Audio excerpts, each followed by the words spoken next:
어제 백인 경찰의 과잉 진압으로 사망한 흑인 남성 조지 플로이드 씨의 영면을 기원하는 첫 추모식이 그가 숨진 미네소타주 미니애폴리스에서 열렸습니다. 내일 우리나라 서울에서도 추모 행진이 있을 거라고 하는데요. 오늘로 열흘째 미국 전역에서 시위가 이어지고 있습니다. 다행스럽게도 폭력 사태는 진정되고 평화적으로 열리고 있다고 합니다. 이런 가운데 이번 조지 플로이드 사망 사건 단순히 인종차별 문제만으로 볼 수가 없다, 이런 얘기들도 들리고 있습니다. 관련해서 세 분 전문가 모시고 말씀 나눠보도록 하겠습니다. 한동대학교 박원근 교수님, 그리고 인권연대 오창익 사무국장님, 미국 유타주 출신의 조셉 데틀레프 씨와 함께합니다. 어서 오세요. 네, 안녕하세요. 네, 안녕하십니까. 네, 청취자 여러분께서는 유튜브 TBS FM으로 들어오시면 보이는 라디오로도 지금 함께하실 수 있습니다. 네, 우선 조셉께는 제가 그 과거에 영국에서 공부할 때 우리나라에서 다리가 무너진 적이 있었어요. 성수대교 붕괴 사건. 그때 주변 모든 사람들이 저한테 이 얘기를 물어보느라고 곤혹스러웠던 적이 있었거든요. 지금 혹시 이 플로이드 씨 사망 사건 때문에 주변에서 자꾸 이 얘기 물어봐서 힘들지 않으세요? 뭐 힘들다고 생각 들 때도 있지만 저는 일단 피해자 아니기 때문에 저는 그래도 친구들한테 많이 알려주면서 오히려 그 사람 어떻게 도와줄 수 있는지 좀 더 고민해야겠다 생각하고 있죠. 네. 뭐 현지 미국에서의 반응, 지금 추모식 열리고 있고 지금 상황은 어떻게 보도들이 이어지고 있습니까? 일단 현재 상황 간단히 말씀드리면은 지난 일주일 넘게 우리가 시위 뭐 그런 거 계속 봤는데 추모식 열리고 이제 경찰 좀 제대로 잡혀가지고 조금 잠잠해지고 있어요. 그리고 거기에다가 추모식에 계시던 그 조지 플로이드 가족분들이 이렇게 폭력적인 시위하지 말고 우리 모두 같이 이거 기회로 만들자는 얘기 직접 하셔가지고 좀 상황이 좋아지고 있다고 보고 가족분이나 친구분들도 그렇다고 생각하고 있습니다. 아, 예. 차분해지고 있는 분위기네요. 네, 다행인 것 같습니다. 박원곤 교수님, 네. 그 소식을 듣자 하니까 우리 그 조지 플로이드 씨 그동안 낮에는 트럭 운전사로 일하고 밤에는 경비원으로 또는 식당 경비원으로 일하면서 상당히 열심히 살아오던 분인데 코로나19 사태 때문에 일도 직장도 잃고요. 그런 상태였고 특히 사망한 이후에 부검을 했더니 코로나19 양성 반응이 나왔다. 상당히 좀 아픈 이야기인 것 같습니다. 예. 지금 말씀하신 거에 모든 것이 다 함축돼 있다라고 생각이 되는데요. 네. 먼저 이 낮에 트럭 운전, 밤에 식당 경비, 이른바 투 잡을 뛰는 그런 상황인데 이게 참 고달픈 삶이죠. 네. 벌어진 빈부격차의 그 미국의 상황들, 이게 사실 뭐 꼭 미국만의 문제는 아니고 세계적으로 다 나타나는 문제인데 특히 흑인들에게 이런 어려움들이 있었다라는 거고요. 지금 미국의 상황을 보면 흑인의 대학 졸업 비율이 백인의 절반 수준이고, 그리고 흑인 남성이 백인 남성보다 평균 27% 적게 임금을 받고 있는 그런 어려움이 있죠. 두 번째, 아까 말씀하신 코로나19 감염과 실직, 이거로 인해서 가장 어려움을 겪은 또 계층이 또 그 층이 바로 흑인들이다라고 지금 알려지고 있습니다. 네. 지난 석 달 동안 폐쇄가 미국이 되니까 전체적으로 실업자가 4천만 명이 나온 상태고, 특히 흑인들 같은 경우에는 백인보다 실업률이 2배가 높고, 또 흑인들 같은 경우에는 상대적으로 교육 수준이 좀 낮아서 미국이 그 폐쇄 기간 동안에 또 이른바 필수 직종은 계속 열었죠. 그것은 대면 접촉을 하는 식료품점이나 아니면 주유소 같은 데에서는 이제 흑인들이 많이 일을 하니까 그만큼 또 코로나19의 감염률이 높았고, 더불어서 의료보험도 또 문제가 있다라고 봅니다. 한국의 그 전국민 의료보험이 아니기 때문에 미국에서 의료보험, 저도 미국에서 공부를 할 때 경험을 좀 했습니다만 이게 참 치료받기 쉽지 않거든요. 이제 그런 것들도 전반적인 영향을 주고 있다라고 생각합니다. 네. 오창익 국장님, 네. 우리 교민들 참 안타까운 피해 소식도 들리고 있는데요. 시카고하고 필라델피아, 지금 교민들 피해 상황은 어떻습니까?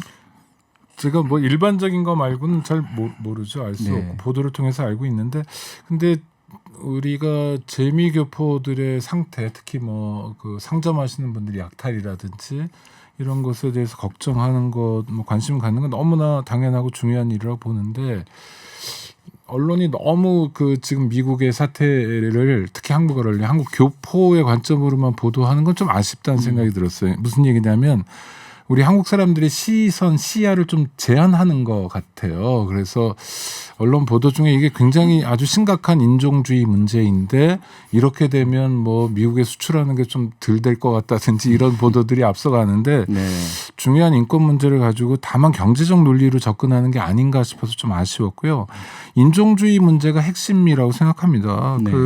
근데 인종주의 문제는 뭐 아프리카계 미국인에 대한 차별만 있는 게 아니라 사실 뭐 한국 사람 또 한국계도 미국 가면 거의 뭐 존재감 없는 정도의 차별 받잖아요. 그러니까 악플보다 나쁜 뭐 무플에 시달릴 정도로.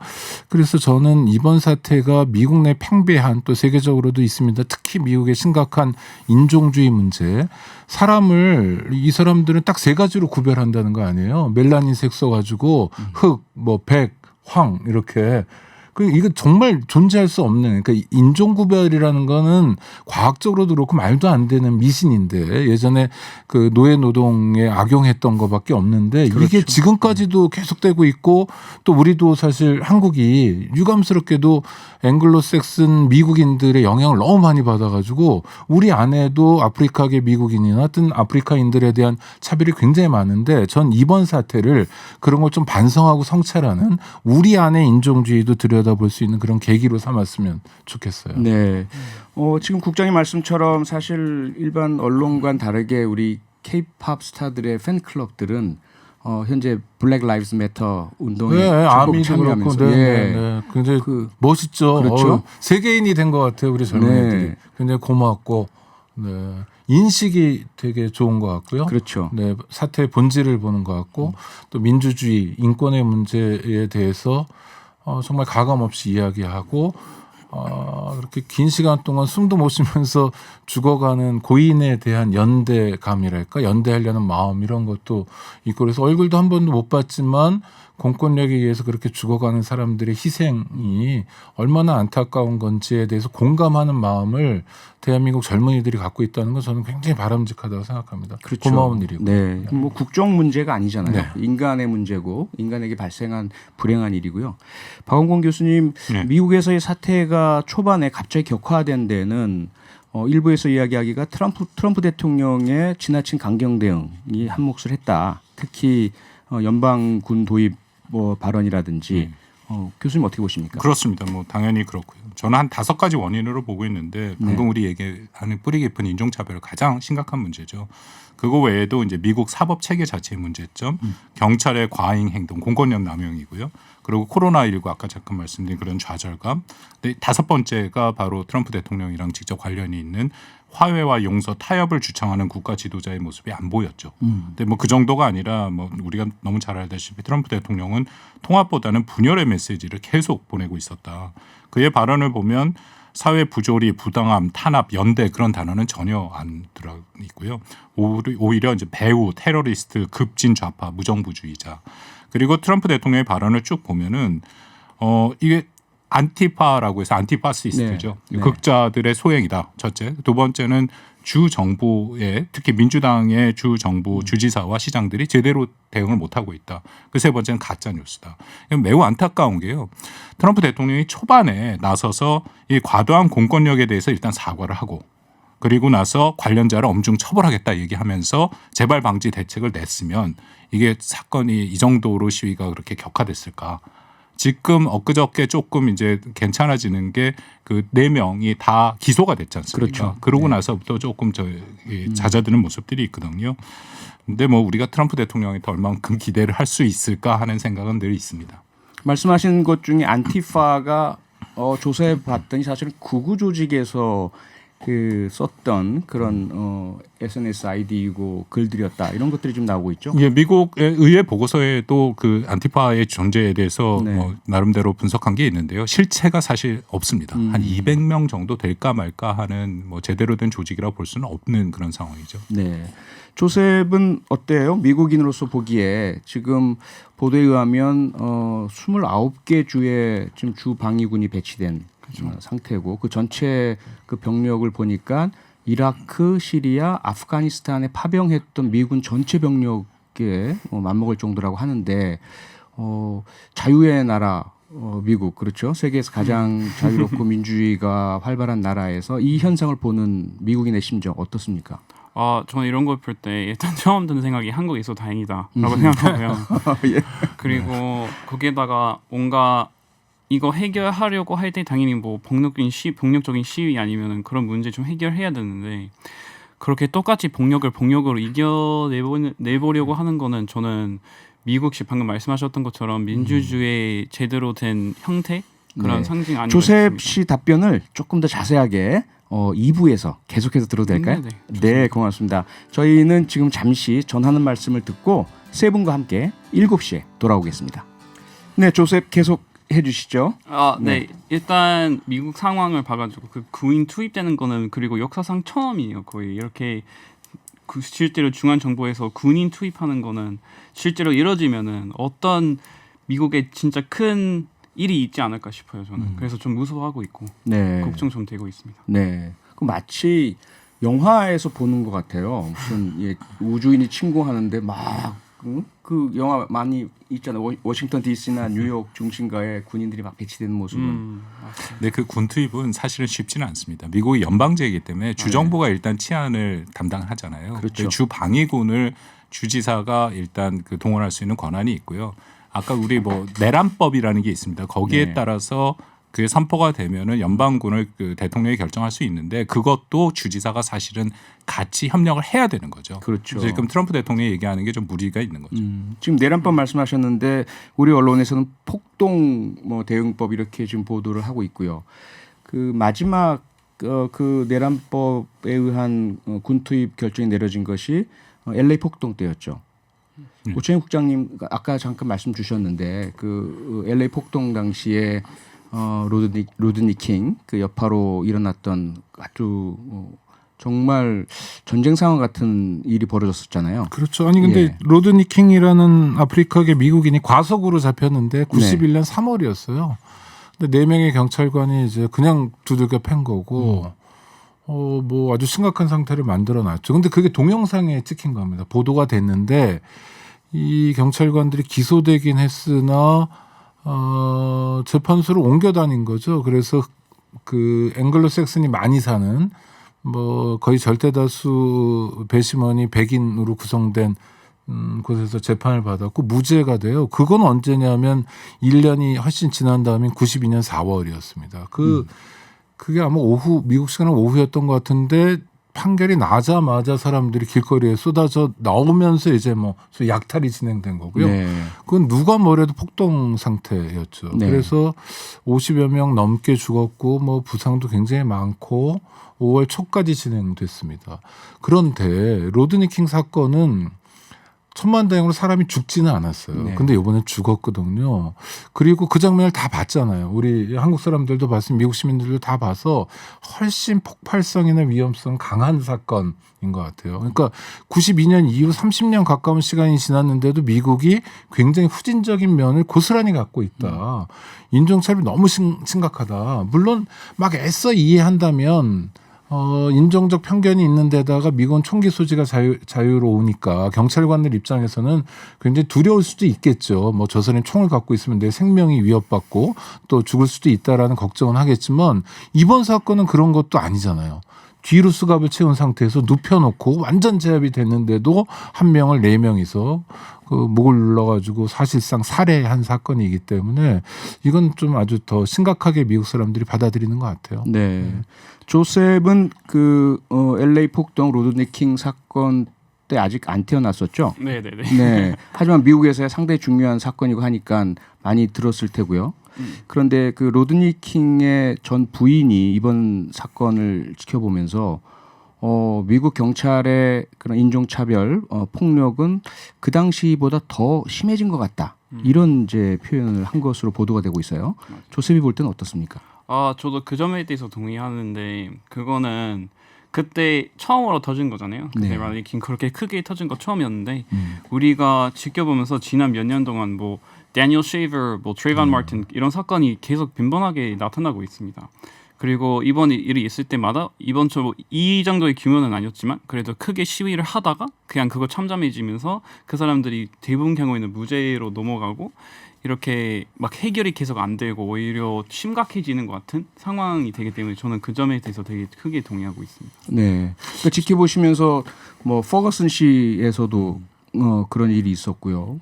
여러 번 뉴욕에서도 그랬고 아무런 혐의가 없거나 혹은 아주 경미한 혐의인데 단지 그가 유색인종이라는 이유만으로 백인 경찰관들이 심하게 대응하고 여기 조금이라도 저항의 모습을 보이면 뭐 총을 쏜다든지 그런 일들이 계속 발생했는데 제대로 처벌받은 사례를 본 적이 없어요. 네, 거의 없는 것 같아요. 오히려 반대로 제가 알아본 사례 중에 데니얼 쉐이퍼 같은 경우에는 네. 그 경찰이 내가 그 사건 때문에 그 직접 죽이면서 나는 스트레스 받았기 때문에 나는 펜션을 받아야겠다 해서 한 달에 제가 알기로 270만 원 받고 살고 있습니다. 지금도. 아, 지금도. 일하지 않고. 네. 그래서 박 교수님 이런 그 문제의 원인이 대법원 판결 때문이다. 이런 얘기가 있던데요. 네, 그렇습니다. 미국의 이 공무원 면책권이 있죠. 네. 1967년에 확정된 대법원 판결에 보면 선의로 인권을 침해한 공무원에게는 면책권을 부여하도록 돼 있고 이것이 2015년에 다시 한번 확인이 되는 그런 상황입니다. 그래서 전반적으로 이번 사태도 좀 조심스럽긴 한데 미국의 전반적인 이 사법 체계 자체가 이런 면책권도 있고요. 아까 잠깐 말씀하신 1992년 같은 경우에도 변호사들 유능한 변호사들이 원래 그런 일을 하는 거니까 이 재판지를 옮길 수가 있죠. 이미 벌써 그런 얘기가 나옵니다. 미니애폴리스 같은 경우에도 거기에 너무 집중을 받고 있기 때문에 피고인들이 불리하다 해갖고 다른 쪽으로 옮겨가서 예를 들어서 백인 비율이 80%가 넘고 그러면 이 배심원단 12명 중에 10명이 백인이었고 지난번에 92년에 로드니킹이 딱 그렇게 됐었거든요. 흑인이 하나도 없었고 유색인종 그리고 아시아계 1명. 그랬더니 무죄 판결이 나왔고 그래서 이번에도 이럴 가능성에 대해서 벌써 조심스럽게 그런 우려가 나오고 있습니다. 참 만약에 그렇게 된다면 지금 가까스로 어떻게든 진정을 시킨다 하더라도 만약에 그 관할지가 옮겨지고 다른 백인 다수 거주 지역에서 재판이 벌어지고 배심원의 다수가 백인이 되고 그래서 결국 또 면책권 이야기가 나오면서 무죄 판결이거나 아니면 아주 경미한 처벌로 끝이 난다면 그 후유증 폭발적이겠네요. 폭발적이죠. 지금 이번에 기소된 그 데릭 쇼빈 같은 경우에도 이미 기록에 2006년, 8년, 11년에 용의자를 사살하거나 다친 그런 현장이 있었거든요. 그래서 과잉 진압 논란이 있었는데 실제 징계를 받은 건 단 한 차례밖에 없었다. 아까 퍼거슨 시티 얘기를 하셨는데 네. 그 당시에도 흑인 마이클 브라운이 6발의 총격으로 살해를 당했죠. 그랬죠. 경찰한테. 네. 불기소, 기소도 안 됐습니다. 그랬더니 이제 시위가 발생을 했었고요. 이번에는 이제 기소가 됐는데 미국의 CNN 방송 같은 경우에 기소 자체가 매우 드물고 기소가 되더라도 배심원들이 유죄 판결을 내리는 꺼리는 그런 경향이 분명히 있다. 왜냐하면 미국의 경찰이 좀 특별한 커뮤니티입니다. 굉장히 이 단결력이 강하고 나름대로 노조도 있고 자신들의 목소리가 있기 때문에 뭐 법원이라든지 또 배심원들이 또 다 부담을 갖고 있는 것은 사실이죠. 네, 교수님 말씀해 주신 그 면책권이란 것이 그 연방 대법원 판례에서 공무원은 만약에 선의로 행한 행위라면 그로 인해서 발생한 어떠한 그 피해에 대해서도 책임지지 않는다. 그렇죠? 그래서 정확한 표현은요. 네. 상식적인 사람이 알만한 혹은 명확히 수립된 법적 헌법적 권리를 침해하지 않는 한 공무중 행위와 관련된 기소되지 않는다거든요. 네, 그렇죠. 근데 앞부분에 상식적인 사람이 알만한은 없어졌습니다. 그거는 적용이 안 되는 거죠. 그리고 아주 명백한 법적 헌법적 권리를 침해하지 않는 한이 부각이 되니까 상당 부분 기소 자체가 어려워지는 거죠. 네. 오창희 국장님 이 말씀을 들으니까 제가 떠오르는 게 과거에 우리 그 효순 미선양 사건 때 네. 미군 장갑차가 그 어린 중학생들을 결국 사망케 했잖아요. 네. 그로 인해서 여러 가지 문제가 제기됐지만 유사한 논리가 적용됐어요. 소파 협정에 따라서 미군이 작전 중에 또는 훈련 중에 일어난 사고에 대해서는 명백한 그런 고의나 악의가 입증되지 않으면 처벌하지 않는다. 아니 뭐 관할의 문제이기도 하고요. 네. 그다음에 여중생 사건 장갑차 사건은 일부러 그랬다고 지적한 사람들은 없잖아요. 네. 다만 이제 국가의 자존심이란 측면 또 그 피해 당한 그 죽음에 이르게 된 사람들이 너무 안타깝게도 중학생 2명이었다는 것 때문에 이제 국민적인 분노가 있었던 건데 그 뭐 이를테면 죄의 질이랄까요? 뭐 지금 뭐 미국 사건하고 비교가 안 되는 거죠. 그러니까 미국은 강대국인 건 확실한 것 같은데 인권과 민주주의 측면에서 선진국이냐 하면 물음표가 많이 붙는 것 같아요. 그러니까 경찰만 하더라도 경찰의 존재 이유가 우리 표 의원님도 많이 학교에서 강조하셨지만 시민을 위해 존재하는 거고 시민이 낸 비용 가지고 경찰을 운영하는 거고 그다음에 권한도 시민이 준 건데 이게 민주주의 대원칙인데 이게 미국에서 잘 안 지켜지는 거예요. 관료들의 힘이 너무 세고 경찰 관료들의 그리고 지금 그 대법원의 그 중요한 판례라고 해도 아니 법적 헌법적 권리를 노골적으로 침해한 사건이잖아요. 이거는 그러니까 이미 제압을 한 상태에서 숨 쉴 수 없다는데 목을 졸라가지고 죽여버린 거고 그러니까 이거는 그냥 아프리카계 미국인은 사람이 아니야. 뭐 옛날에 소나 말처럼 보던 그런 인종적 편견에서 노예제도 운영할 때 전혀 자유롭지 않은 사람이 경찰관 자질도 없는 사람이 경찰관을 했고 전 더 놀라운 게 어떤 시민이 촬영했죠. 그 장면을. 그래서 네. 우리가 봤잖아요.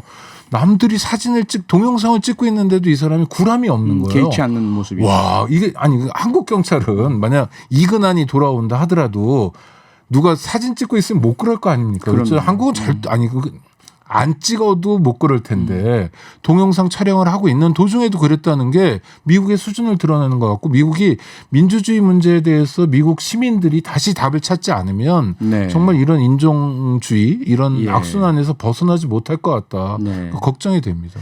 조셉, 지금 오창익 국장님 말씀이 경찰은 시민을 위해서 시민의 생명과 재산을 보호하는 역할이고 시민이 낸 텍스로 세금으로 일하는 사람들인데 시민에게 어떻게 그럴 수 있느냐? 제가 이제 그 좀 들은 이야기가 뭐가 있냐면 시민도 같은 시민이 아니다. 소위 그 미국의 경찰관들이 동료라고 생각한 피어라고 생각하는 시민은 와스프, 예, 화이트 앵글로색슨 프로테스탄트 여기 해당되는 사람들이 그 이외의 사람들은 조금 다르게 본다. 느끼십니까? 저는 유타에 살아가지고 솔직히 잘 안 느껴졌어요. 왜냐면 유타는 좀 다르고요. 네, 미국 백인들이 많아가지고 유타에서 잘 안 느껴지는데 주변 친구들한테 물어보면 그렇게 느껴진다는 친구도 많습니다. 네, 다만 우리가 기억해야 되는 거는 이거는 백인 많은 동네에서만 일어난 일은 아니에요. 저기 발티모어에서도 메릴랜드에서 비슷한 사건이 일어났을 때 그거는 뭐 흑인 쪽이 주지사, 흑인 뭐 경찰관도 많이 계셨는데 이거는 우리가 어디 가든 많이 발생하는 얘기이기 때문에 방금 말씀하셨던 것처럼 미국에 우리 생각보다 진짜 깊이 있는 문제라고 생각합니다. 그래서 단순히 뭐 인종차별 그거 빼도 여기 경찰 문제 있고 경찰 문제만 빼도 인종차별 문제가 있기 때문에 여기 복합적인 요소들이 많은 것 같습니다. 네. 그냥 미국이 이번 기회에 좀 깊은 숙고와 사회적인 개혁, 개선 노력이 있었으면 좋겠습니다. 그렇죠. 트럼프 대통령의 재선 박 교수님 어떨까요? 이번 사건이 어떻게 영향을 미칠까요? 부정적인 영향을 분명히 준다라고 생각을 합니다. 일단 코로나19 사태를 대응할 때 트럼프 대통령이 여러 가지로 실수를 많이 했죠. 네. 여전히 미국에 심각한 문제가 있고 근데 지금 이 인종 사건 아주 분명한 인종차별의 문제이긴 한데 이 문제를 대응하는 것도 말씀 우리 나눈 것처럼 통합의 메시지보다는 분열의 메시지 그리고 이게 트럼프 대통령이 지금 대선 전략을 잡은 것 같아요. 일단 중국을 때리겠다라는 것이 분명한 대선 전략이고 근데 인종 문제를 통해서 아까 말씀하신 자신의 핵심 지지층 백인들을 데리고 가겠다라는 건데 뭐 트럼프 대통령은 계산이 나오죠. 왜냐하면 백인의 퍼센테이지가 60% 정도지만 실질적인 투표권은 76%를 갖고 있으니까 그들한테 절대적인 지지를 받으면 되지 않느냐. 그래서 지금 그쪽으로 몰고 가고 있는데 현재까지 나타난 그 조 바이든 사실상 민주당 후보와의 이 격차는 점점 벌어지고 있는 것은 사실입니다. 네. 미국인 유권자 조셉 어떻게 보세요? 제가 느끼기에는 일단 이 사건 터지기 전까지는 이번 선거에서 흑인의 투표가 유권자들이 제일 중요하겠다고 생각했었거든요. 왜냐면은 처음으로 민주당 지지하지 않겠다는 좀 유명한 흑인들이 많이 나와서 우리는 우리의 유권자로서의 뭐 능력 뭔가 보여줘야겠다 싶어서 그랬는데 다시 이런 사건이 벌어지면서 다시 민주당 쪽으로 갈 것 같으면서 저도 트럼프 걱정하고 있긴 하지만 바이든이 너무 무력한 후보라 가지고 솔직히 말씀드리면 근데 제가 보기에는 너무 무력해가지고 그래도 트럼프가 괜찮지 않을까 싶기도 해요. 그런데도 불구하고 네. 민주당이 네. 버락 오바마 대통령 때 흑인 인권이 향상이 안 됐습니다. 흑인들이 굉장히 많이 실망을 했고요. 그렇기 때문에 조 바이든이 부통령이었는데 돼도 어쩔 수 없다. 그리고 바이든 후보가 얼마 전에 말실수를 했죠. 네. 그러니까 자기 민주당을 찍지 않으면 흑인이 아니다라는 네, 식으로 네. 얘기를 해버리니까 흑인들의 좀 좌절감이 있다라고 생각합니다. 네. 참 오창익 국장님 그 천주교 인권위원회 국장이시잖아요. 옛날에 그렇고 인권연대. 아, 네, 네. 인권에 들어온 계셨죠. 어쨌든 네. 천주교 21년 됐는데. 네, 오래 계셨으니까 그 트럼프 대통령이 행보를 보면 힘들고 어려울 때 종교를 이용하는 모습을 보입니다. 예. 이번에도 폭동이 막 한창 최고조 올라가니까 교회 갔다 성당 갔죠. 네, 어떻게 보고 계세요? 교황의 발언이 있잖아요. 인종주의를 조장하는 것은 어떠한 경우에도 용납할 수 없다는 거고 제대로 된 종교 지도자라면 도대체 트럼프의 행보에 대해서 지지할 수 없죠. 정말 이상한 증오를 증폭시킨 대통령인데 저는 그러니까 미국의 그런 상황을 보면서 끊임없이 우리식의 복귀가 필요하다고 봅니다. 그러니까 미국이 인종주의가 아주 심각한 나라인데 대한민국엔 그게 없냐. 이를테면 아시아에서 결혼 이주 등을 통해서 온 분들 중에 많은 분들이 다문화란 말을 되게 싫어해요. 왜 싫어하냐 그랬더니 그러니까 필리핀이나 뭐 베트남하고 결혼하면 다문화고 미국하고 결혼하면 다문화라고 안 부른다는 거예요. 사실 그런 태도가 있습니다, 우리에게. 네, 네. 그리고 우리가 백인이라고 흔히 얘기하는 앵글로 색슨이나 이쪽 유럽계 사람들을 대하는 거랑 아프리카계나 아프리카인을 대하는 거랑 완전 달라요. 정말 달라요. 그래서 우리는 뭐 노예의 역사도 없고 그런데 왜 이 희한한 인종주의의 유산이 우리에게까지 영향을 미치는지 일본에도 그런 면이 좀 있습니다만 한국 그런 거 심합니다. 그래서 인종주의라는 게 또 소득이 많지 않은 나라에서 온 분들에게 함부로 대하거나 하는 것들이 엄청난 결과를 가져올 수도 있다라는 걸 우리가 긴장해야 될 것 같고요. 그래서 누구에게나 똑같은 무게의 인권이 있다는 거, 누구나 똑같이 존엄하고 가치 있다는 걸 확인하는 그런 계기로 삼았으면 좋겠고 한 말씀만 더 드린다면 미국에서 그렇게 노골적인 인종차별을 하면 저는 미국도 불이익을 받아야 된다고 생각하는데 세계 패권 국가이기 때문에 다른 나라가 미국에 불이익을 줄 수 있는 건 없는데 우리 같은 사람이 할 수 있는 게 뭐 있나? 불매라도 해야 되겠다. 뭐 다만 이번 사태가 안정적으로 해결될 때까지는 미국산 물건을 안 사는 시민들이 좀 늘어난다면 전 그것도 중요한 영향을 미칠 수 있을 거라고 생각합니다. 네. 미국산 제품이 워낙 많아서 과연 그래도 중국산 안 사는 것보다 쉬운 일인 것 같아요. 그렇겠네요. 박 교수님 마지막으로 혹시 이번 사태에 대해서 우리가 조금 더 생각해야 할 점 뭐가 있을까요? 저는 1968년이 자꾸만 생각나는데 네. 그 마틴 루터 킹 주니어 가장 유명한 흑인 인권 운동가가 암살이 됐지 않습니까? 그 바로 그 시기에 또 하나의 유명한 인물이 있죠. 로버트 케너디 당시 상원의원 존 F 케네디의 동생이자 그 민주당 대선 후보로 뛰고 있었습니다. 근데 마틴 루터 킹 주니어가 살해되자마자 그 소식이 다 전파되기도 전에 자기 유세에 원래 했던 흑인 지역으로 가서 유명한 얘기를 하죠. 통합의 메시지. 그 굉장히 위험 부담이 컸었는데 가서 통합의 메시지, 화해의 메시지, 관용의 메시지를 보냈거든요. 네. 저는 그게 미국의 힘이었다라고 생각을 하는데 안타깝게도 지금은 그런 모습들이 좀 안 보이는 게 제일 아쉽습니다. 네. 플로이드 씨 사망으로 촉발된 인종차별에 대한 반대 분위기 전 세계에서 물결처럼 번지고 있습니다. 대한민국에서도 내일 서울에서 항의 집회가 열릴 예정이고요. 오창익 국장님 말씀 주셨지만 우리 안에 차별과 혐오는 없는지 또 돌아와 볼 때인 것 같고요. 사람은 태어난 그 모습 그대로 모두가 존중받아야 한다라는 생각 가져봅니다. 오늘 함께해 주신 세 분 고맙습니다. 네, 고맙습니다. 네. 감사합니다.